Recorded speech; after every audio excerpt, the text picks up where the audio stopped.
राधे राधे जी, आप सभी का बहुत स्वागत है मेरे channel vastu tips for home में।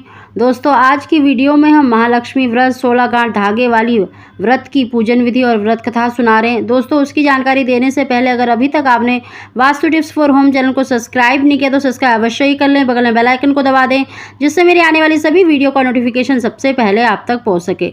दोस्तों, महालक्ष्मी का व्रत 16 गांठ धागे वाला व्रत भादो शुक्ल पक्ष राधा अष्टमी से अश्विन कृष्ण पक्ष अष्टमी तक चलता है। कहीं कहीं पर उसी दिन यानी राधा अष्टमी को धागे में 16 गांठ लगाकर पीला धागा कच्चे सूत का हल्दी से रंग कर बांधते हैं। अश्विन अष्टमी को व्रत रखा जाता है। इस दिन स्नान से शुद्ध होकर यह व्रत रखा जाता है।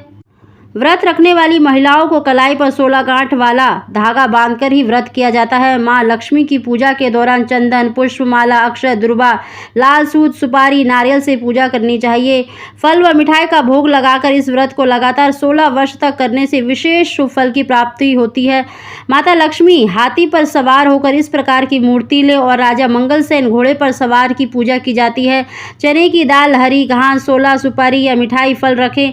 एक दीपक जलाकर एक लोटे में जल भरकर 16 श्रृंगार भी रखते हैं और कथा सुनने के बाद अपनी सास या बुजुर्ग महिला को सामान दे ब्राह्मण को भोजन कराए।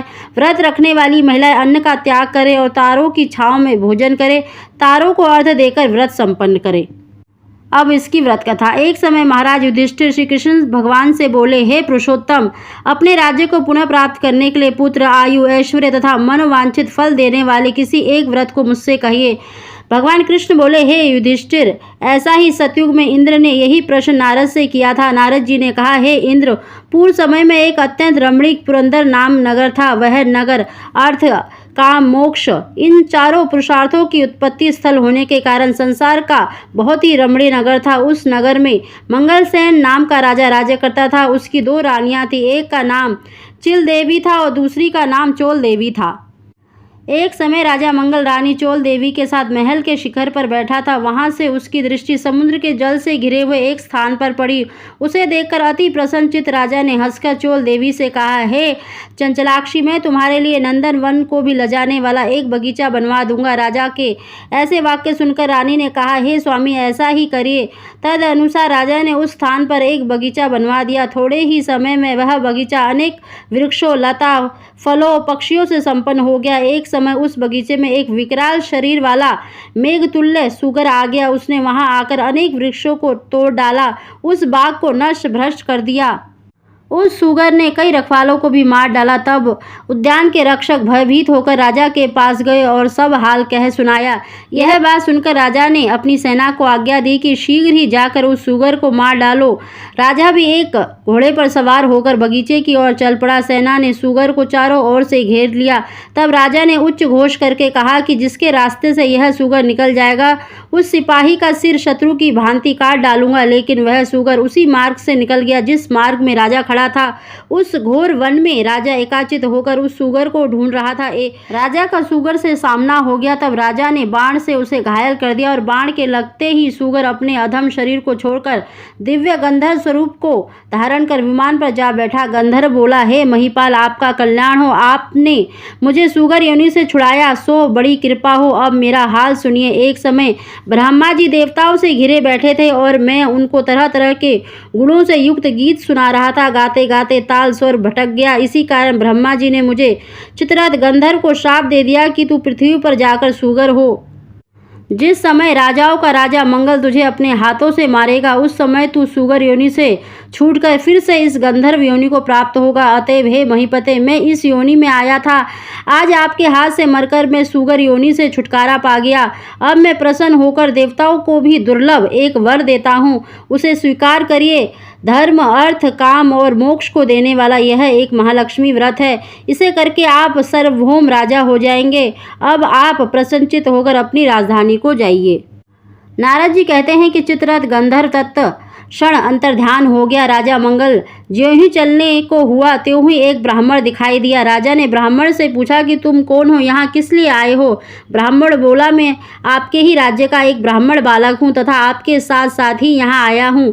मेरे योग्य कोई कार्य हो तो बताइए। राजा ने कहा, आज से तुम मेरे मित्र हो। अगर यहाँ कोई जलाशय हो तो मेरे लिए थोड़ा सा जल ले आओ। बटुक राजा को एक बरगद के वृक्ष के नीचे बिठाकर स्वयं घोड़े पर सवार होकर जल लेने आगे चल दिया। दिया। थोड़ी ही दूर जाने पर उसे एक अति रमणीक तालाब दिखाई दिया, मानो स्वयं भगवान विष्णु एवं माता लक्ष्मी का निवास स्थान हो।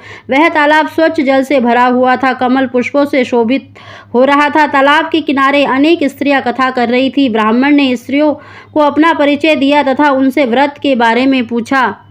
स्त्रियों ने कहा कि हमने महालक्ष्मी जी का व्रत किया है, सो उसकी कथा कर रहे हैं। स्त्रियों ने ब्राह्मण को व्रत की विधि तथा फल बताया। स्त्रियों ने कहा कि तुम इस उत्तम व्रत को करो तथा अपने राजा से भी कराओ। यदि कोई उत्तम व्यक्ति मिल जाए तो उससे भी व्रत कराओ, किंतु नास्तिकों के सामने यह व्रत कभी न कहना। वह ब्राह्मण स्वयं पानी पी एवं घोड़े को पानी पिलाकर राजा के लिए जल लेकर घोड़े पर सवार होकर चल दिया। राजा को जल देकर उस व्रत का महात्म्य बताया और अनेक प्रकार की सामग्री एकत्रित करके राजा से व्रत कराया। वह राजा घोड़े पर सवार होकर ब्राह्मण के साथ अपनी पुरी के निकट पहुंचा। अपने राजा को आते देखकर नगरवासियों ने राजा का फूलमाला से उनका स्वागत किया। उस ब्राह्मण के साथ राजा मंगल अपनी पटरानी चोल देवी के महल में गया। जाते ही रानी ने राजा के हाथ में एक डोरा बंधा देखा। इस पर रानी अत्यंत क्रोधित होकर कहा कि मालूम होता है कि राजा शिकार के बहाने किसी दूसरी स्त्री के पास गया था। उसी के सौभाग्य के लिए राजा ने हाथ में यह डोरा बांध रखा है।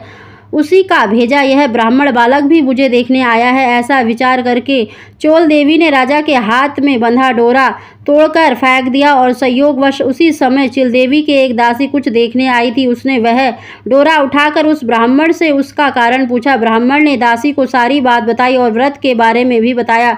तब दासी ने चिल देवी के पास जाकर वह व्रत बताया और ब्राह्मण को बुलाकर विधिवत महालक्ष्मी जी का उत्तम व्रत व पूजन किया। 1 वर्ष बाद महालक्ष्मी जी के दिन चिल देवी के महल से गाने बजाने का शब्द हुआ। यह शब्द राजा मंगल ने भी सुना। तब राजा को महालक्ष्मी के व्रत का ध्यान आया और वह ब्राह्मण से कहने लगा, अरे आज महालक्ष्मी जी का पूजा का दिन है, मेरा वह डोरा कहाँ है? यह पूछने पर ब्राह्मण ने चोल देवी के द्वारा डोरा तोड़े जाने की बात बताई। यह सुनकर राजा चोल देवी पर कुपित हुआ और कहने लगा, आज मैं चिल देवी के साथ ही पूजन करूंगा। तब राजा ब्राह्मण के साथ चिल देवी के महल में गया।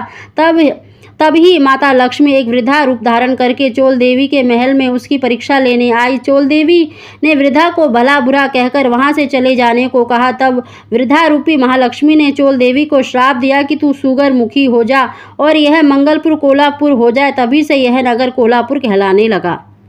लक्ष्मी जी वहां से चलकर चिल देवी के महल में आई तो वहां अनेक प्रकार से उनका सम्मान पूर्वक पूजा हुई। पूजन के बाद चिल देवी ने साक्षात लक्ष्मी जी का पूजन किया। तब लक्ष्मी जी बोली, मैं तुमसे पूर्णतः संतुष्ट हूँ, तुम जो चाहो वह वर मांगो। चिल देवी ने कहा, हे सुरेश्वरी, जो आपका उत्तम व्रत करे उसका घर आप कभी ना त्यागे तथा कथा पढ़े या सुने उनको भी आप मन वांछित फल दे। महालक्ष्मी जी तथास्तु कहकर अंतर्ध्यान हो गई। राजा ने भी चिल देवी के साथ पूजन किया। उसी समय ईर्षावश चोल देवी भी चिल देवी के यहाँ चली आई। जबकि द्वारपालों ने बहुत मना किया, फिर भी वह एक न मानी और चोल देवी ने वहाँ का हाल देखकर न जाने क्या सोचा और अंगिरा ऋषि के यहाँ आश्रम में चली गई। महर्षि ने चोल देवी का कुरूप चेहरा देखकर उससे महालक्ष्मी का व्रत पूजन कराया। महालक्ष्मी के पूजन व व्रत के प्रभाव से वह दोबारा सुंदर स्त्री हो गई। एक समय राजा शिकार खेलते हुए अंगिरा मुनि के आश्रम में सुंदर युक्त चंचल नैनों वाली स्त्री को देखा। उसे देखकर राजा ने पूछा कि यह दिव्य स्त्री कौन है? मुनि ने चोल देवी का सारा हाल बताया, उसे राजा को सौंप दिया। तब राजा नगर में आकर चोल देवी और चिल देवी के साथ अनेक प्रकार के सुख भोग कर रहने लगा। चिरकाल तक राजा सप्तद्वीपों से युक्त पृथ्वी पर राज्य करने लगा और महालक्ष्मी के व्रत के प्रभाव से ब्राह्मण भी राजा का मंत्री बना। वह राजा पृथ्वी के समस्त सुखों को भोगता रहा और अंत में जाकर आकाश में नक्षत्र बनकर स्थित हुआ। हे इंद्र, धर्म, काम और मोक्ष की इच्छा से तुम भी इस व्रत को करो। इसके करने से महालक्ष्मी धन धान्य, कीर्ति, आयु, यश, पुत्र पौत्र आदि सब कुछ देती है। श्री कृष्ण युधिष्ठिर से बोले, हे युधिष्ठिर, नारद जी द्वारा कहा गया यह व्रत देवराज इंद्र ने किया। आप भी इस व्रत को करें तो अवश्य ही मन वांछित फल की प्राप्ति होगी। बोलो माता लक्ष्मी की जय।